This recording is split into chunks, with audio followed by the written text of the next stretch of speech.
Welcome to our new video, where we delve into some legal practices that, according to a recent Reddit discussion, should have been outlawed long ago. One glaring omission in the discussion was multi-level marketing, a pyramid scheme that operates within a legal loophole. Join us as we explore the top concerns raised by Reddit users. First up, the practice of declawing cats. This procedure, deemed unethical by many, inflicts severe pain on cats, and it can lead to both short-term and long-term health risks, not to mention the negative impact on their mental well-being.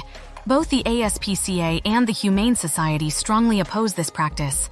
Next, we look at the issue of corporations buying up single-family homes. This trend has raised concerns about the future of affordable housing as individuals struggle to compete against corporations with deep pockets. Many believe that the government should step in to regulate this. Alcohol, despite its legal status, also made the list, with drunk driving causing over 15,000 deaths annually in the U.S. alone. Some suggest that prohibition should be reconsidered. The World Health Organization attributes more than 3 million deaths a year to alcohol. Another controversial issue is the ownership of stocks by Congress members while legislating. Critics argue that this amounts to insider trading, and there's a growing call for laws to prevent members of Congress and their families from owning or trading stocks while in office. Price gouging, especially during crises like the pandemic, is another practice that many believe should be outlawed.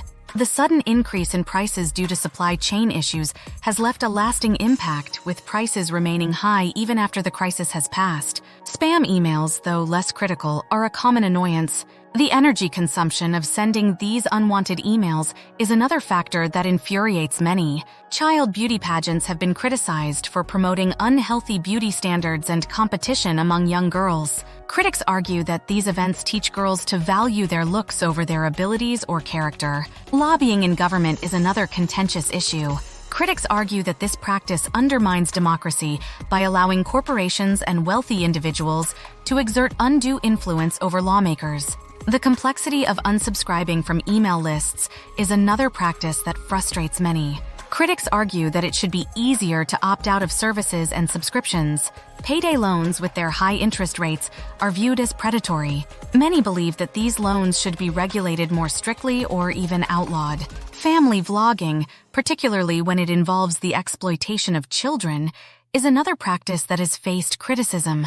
Many believe that such practices should be regulated to protect children's privacy and well-being. Finally, we look at data tracking and targeted advertisements. While some find these practices convenient, others are concerned about the privacy implications and the commercialization of personal data. Our last topic for today is robo-telemarketing. These unwanted automated calls are not only annoying, but also invasive and potentially dangerous due to the risk of scams. It's clear that many believe this practice should be outlawed. Imagine a world where doctors charge inflated rates for their services, not because they're worth more, but because insurance companies negotiate these prices. Now imagine you're uninsured, left to bear the brunt of these inflated bills, struggling to stay afloat financially. Many believe this practice should be illegal, as it takes advantage of those who can least afford it. Your assets are seized by law enforcement, not because you've been charged with a crime, but merely because you're suspected of one. This is the reality of civil asset forfeiture, a practice many see as a glaring loophole in the constitutional rights of U.S. citizens. Critics argue that property cannot commit a crime, thus asset forfeiture without a trial and verdict should not exist. Timeshares, a seemingly attractive vacation solution, are often viewed as a gateway to legalized fraud. Salespeople are accused of trapping potential clients in manipulative presentations, concealing the high costs associated with these vacation shares. Critics argue that timeshares are nothing more than pricey rentals, not actual investments. Imagine being bombarded with non-stop drug advertisements on your TV, promoting medicines by their brand names. This is a common occurrence in the U.S., leading some to label the country as a corporate-controlled society.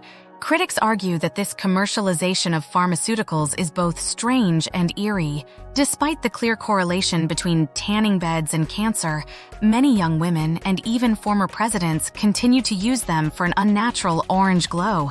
Critics argue that the health risks associated with tanning beds are too significant to ignore, and the practice should be abolished. Subrogation, a practice where health insurance companies recoup the money they've paid out on a person's medical bills by seizing their settlement, is often seen as a form of theft. Critics argue that this practice is particularly unjust for those who have been diligently paying for health insurance. While not a concern for the average person, the relentless pursuit of celebrities by paparazzi is a widely criticized practice.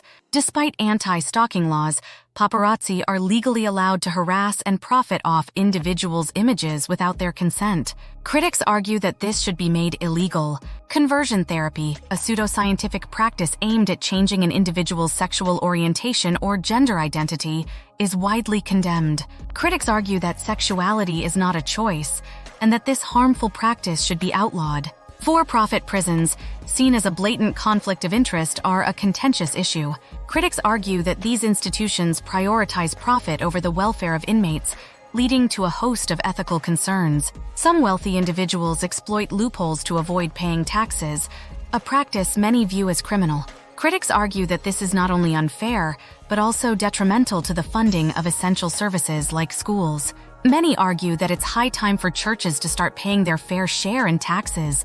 Critics point out that a significant portion of the funds they raise often goes towards administration, rather than their stated causes. The Church of Scientology is often criticized for its tax-exempt status, which some believe is exploited to avoid paying taxes. Critics also accuse the organization of member abuse and deceptive practices. Universities charging fees for accessing one's own official school transcripts is seen as unjust. Critics argue that these documents belong to the students and should be freely accessible. Imagine being charged extra just to pay your bills. This is the reality of convenience fees, a practice many see as a scam. Critics argue that these fees are unjustified and should be made illegal. If you liked this video, consider subscribing to our YouTube channel so we can provide you all the latest viral content.